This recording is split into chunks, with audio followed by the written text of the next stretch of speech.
Makosana polisitu ya ku Lilongwe imene imadziwika zonena kuti Central West Division yapangatu dismantle magayi amene amachita mchitidwe wa utambwali. Syndicate yake ndionena kuti amakhala akubera anthu ndalama online makamakatu anthu amaiko akunja pogwiritsa ntchito ndekuti sophisticated hacking tools.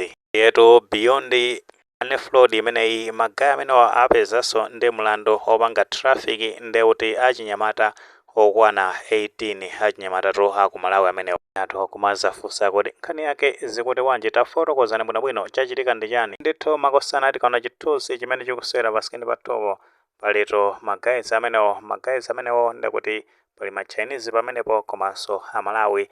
Nde magayi amenewa amachita mchitidwe okuba kubera anthu ndalama pa intaneti pa makinato a kompyuta amenewo. Anthu amene amaberedwa awo ndekuti amakhala zonena kuti ndi amaiko akunja osati ku Malawi kunoko. Umbava amenewo zikuona kuti magayi amenewa amachitira ku Lilongwe potengeranso ndi amene amayankhulira polisi ya ku Lilongwe kumeneko ku Central West Division amene waronda Foster Benjamin akunena zona kuti magayi amenewa amwe ndithu ma Chinese awiri amene tikuona pa chithunzipo omwe mayina awo ndekuti Yong Guo azaka 37 komanso Min Chao azaka 40 komanso ndekuti tikaonanso pamenepo pali Amalawi achinyamata amenewo omwetu mayina awo ndekuti ndi Osi Chisime azaka 25 palinso Hawa Chinula azaka 23 pali Hope Lipipa azaka 29 komanso pali Pride Mtundu azaka 26 nde osewa mtoto alipo anthu 6 ameneno amachita mchitidwe umenewo opanga scam anthu amaiko akunja ndi kumabera ndalama akutitu amaba madollars ochuluka kwambiri sananena force kuchuluka kwa ndalama zimene magayi amenewo anakhala akuhasa kuberatu anthu amaiko akunja. Efunso kumazakhalapo kuti kodi makosana amenewo awazindikira bwanji. Ndithu nthawi zambiri zinthu ngati zimene zikamachitika zitha kutheka zoti mwina make apolisi amenewa anagwiritsa ntchito ukadaulo wawo kapena ena ake ndekuti ma victims amaiko akunjawo anazakadandaula eko akwawo ataberedwa nde kumenekoko anagwiritsa ntchito njira ngati panga track IP address chani ndi kuzazindikira zoti atambwali amenewa akuchitira utambwali umenewo ku Malawi.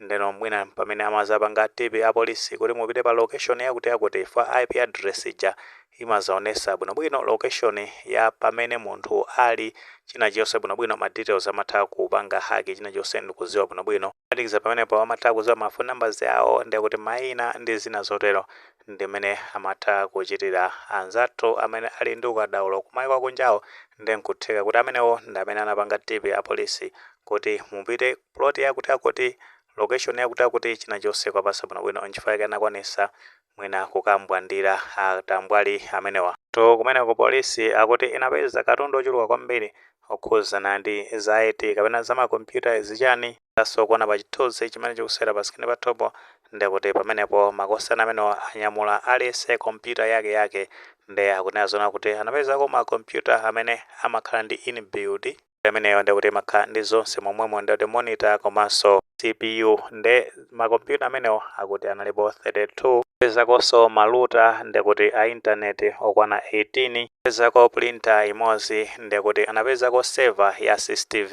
ndekuti magayi amene anapanga account ndekuti ma CCTV cameras kuti azitha kuona bwinobwino chimene chikuchitika. Kuti server yake inalipo imodzi. Kuchoka pamenepo anapeza mabuku okwana 27 nde mabuku amenewo munalitu uthenga kapena information yokhuzana ndi mmene angagwirire ntchito popanga haki ndi kumapeza zoti akwanamiza anthu nkumabera ndi zina zotero. Ndi akuti anapezanso ma telegram accounts ochuluka kwambiri anthu osiyanasiyana zomweno apolisi akhulupirira kuti anthu amenewo ndi ameneno amaberedwa ndi atambwali amenewa.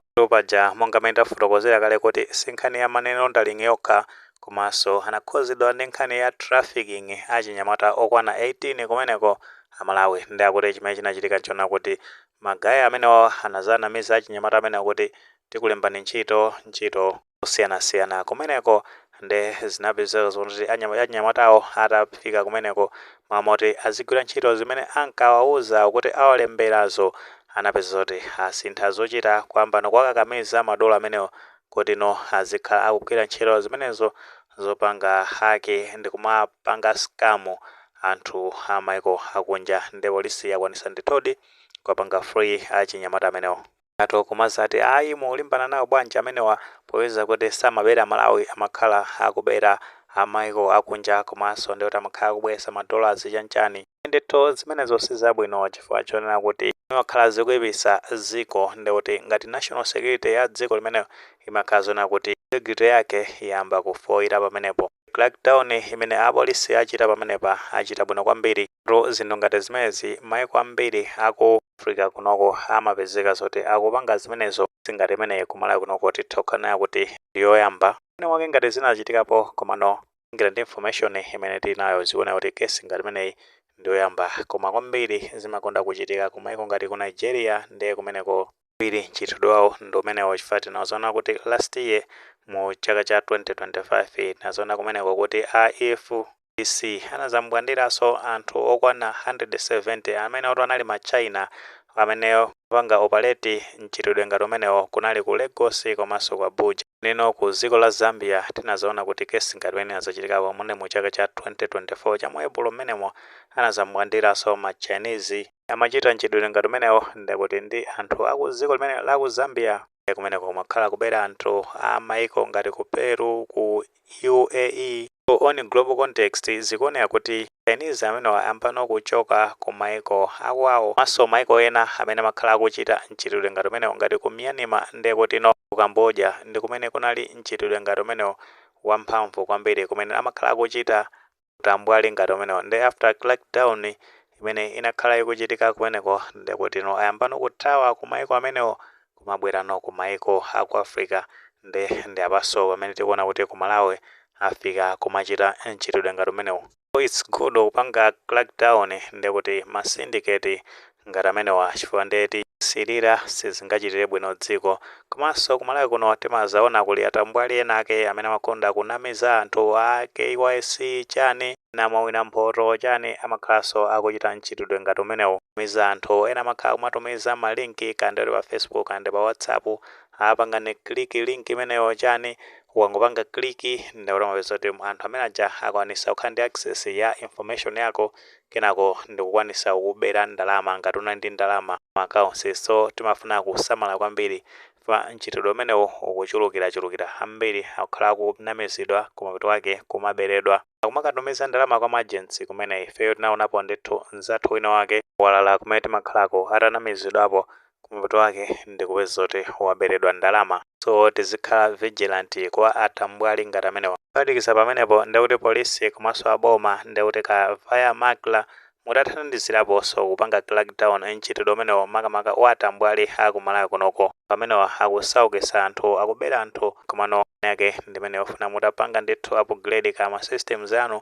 ndi cholinga choti mupange town atambwali ngati amene tumeneza teremo ndikuti magaya amenewa ali ndi milandu iwiri ndikuti mlandu woyamba khuzana ndi kubera anthu ndalama online cyber crime imeneyo ndipo tengera ndi Cyber Security Act mu chaka cha 2016 imazakamba zonena kuti anthu ndalama mu ngati imene amapanga magezi amenewa ndikuti ndi mlandu potengeranso ndi section 269 komanso 358 imazanena kuti imene amachita magezi amenewa ndikuti ndi mlandu akumana ndithu ndi mlandu potengeranso ndi penal code wina ndikuti ndokhuzanano ndi human traffic potengera ndi section 7 komanso 19 imene mazakamba za ufulu wa anthu ndi zina zotero pamenewa ndikuti akayimbidwa milandu imeneyi. Ethically izemane ndi achabe zimafunika ndithu kuti ndalama ija tikheserethu kuti bwinobwino mwa njira ya chilungamo zikatero timakhala ndi mtendere bwinobwino